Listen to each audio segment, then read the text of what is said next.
पीएससीएल में निवेश करने वाले साथियों व पीएससीएल निवेशकों का सहयोग करने वाले जो भी साइबर कैफ़े व चैनल वाले हैं, आप सबको तहे दिल से नमस्कार। साथियों, मैंने डिस्प्ले पर लिखा हुआ है पीएससीएल रिफंड की प्रक्रिया में प्रमुख देरी। साथियों, देरी ये क्यों हो रही है, क्यों हुई, इसके बारे में मैं थोड़ा सा चर्चा करूंगा आपसे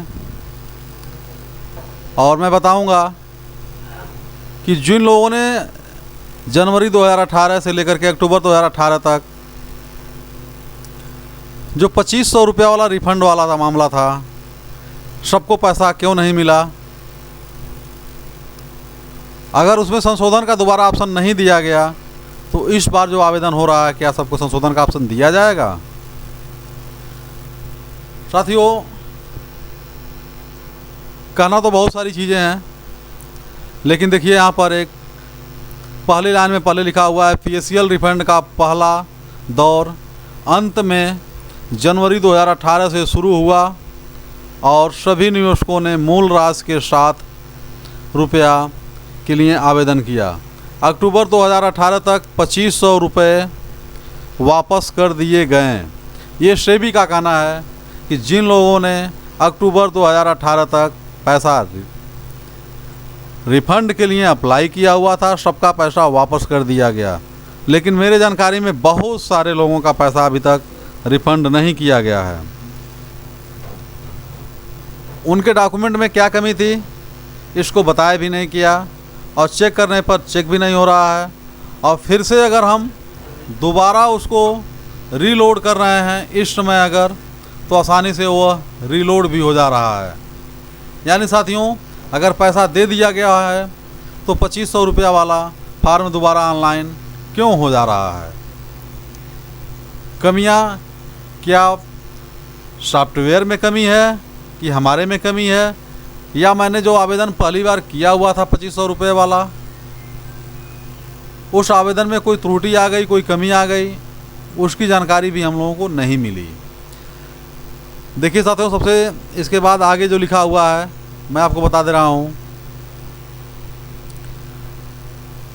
यह बहुत ही आश्चर्य है कि विभिन्न पीएससीएल संपत्तियों के पर्याप्त राशि वसूलने के बाद भी सेबी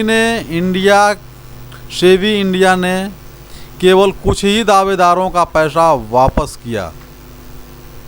अब आप समझ सकते हैं पूरी बात को कि पीएससीएल की संपत्ति बेचने के बाद जो भी पैसा जो है आया सेबी के पास, उसमें से उन्होंने कुछ ही लोगों को पैसा वापस किया, बाकी सबको पैसा वापस नहीं किया।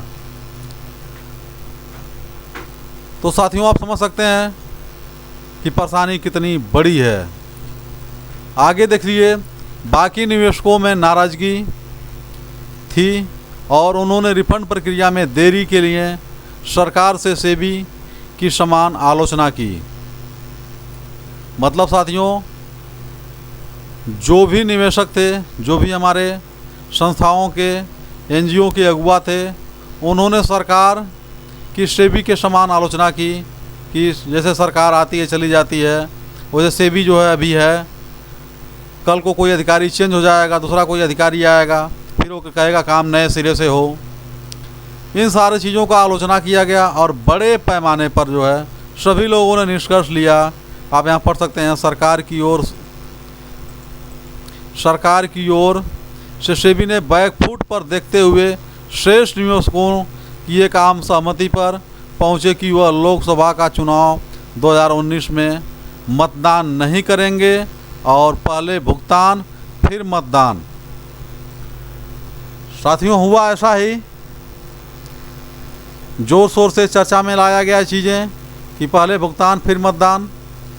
इन सारी चीज़ों को देखते हुए जो तत्कालीन शासक थे, जो तत्कालीन प्रधानमंत्री थे, उन्होंने जो है ऑनलाइन की प्रक्रिया स्टार्ट करवा दी। ऑनलाइन प्रक्रिया तो स्टार्ट हो गई, लेकिन चुनाव भी ख़त्म हो गया, अभी तक किसी को एक भी रुपया मिला नहीं, या किसी निवेशक ये नहीं कह सकता है कि मुझे पैसा मिल गया। तो साथियों, आप इस पूरी बात को समझ सकते हैं, पूरे मामले पर विचार कर सकते हैं कि हम लोगों के साथ क्या हो रहा है। खैर आगे थोड़ा सा प्रकाश डालिए आप लोग, जो है मैं दिखा रहा हूँ आप लोगों को।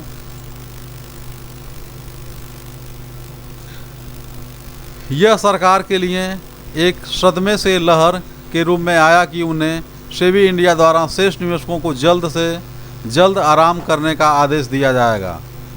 मतलब साथियों, पेमेंट कर दिया जाएगा, ये आदेश दिया गया। यह पोस्ट सेबी इंडिया के रेगुलर रिफंड से के दूसरे और की घोषणा की। पीएससीएल रिफंड के लिए आवेदन करने की अंतिम तिथि 31 जुलाई 2019 है और इसमें निवेशक के लिए क्लेम राशि से अधिक है 2500 रिफंड क्लेम रजिस्ट्रेशन के लिए आवेदन कर सकते हैं। यानी साथियों, जिनको 2500 रुपया वाला पैसा नहीं मिला है वो भी रजिस्ट्रेशन करेंगे, जिनका 10,000, 20,000, 1 लाख, 2 लाख है वो भी रजिस्ट्रेशन करेंगे। सभी लोग रजिस्ट्रेशन कर सकते हैं और इस पूरे मामले को आप समझ भी सकते हैं। साथियों, इस तरह की जो भी नई लेटेस्ट जानकारियां हमको मिलेंगी हम अपने चैनल पर लेकर ज़रूर आएंगे। अगर हमारे चैनल पर आप नए हैं तो हमारे चैनल को सब्सक्राइब ज़रूर कर लीजिए। और ये वीडियो से अगर आपको कुछ अच्छा लगा हो इस वीडियो में तो चैनल को सब्सक्राइब के साथ साथ लाइक करिएगा और अपने अन्य मित्रों में शेयर भी करिएगा। साथियों, इस तरह का वीडियो खोज करके मैं इसलिए लाता हूं कि मेरा भी पीएससीएल में लाखों लाख रुपया जमा है और मैं पीएससीएल का एजेंट भी था। इसलिए जितनी ईमानदारी पूर्वक आप लोग समाचार को मेरे से पढ़ते हैं, सुनते हैं, उससे ज़्यादा ईमानदारी पूर्वक मैं समाचार को खोज करके लाता हूं और मैं अपने भी संतुष्ट होता हूं और वीडियो के माध्यम से मैं आपको भी बताता हूं। तो साथियों, इस वीडियो में बस इतना ही।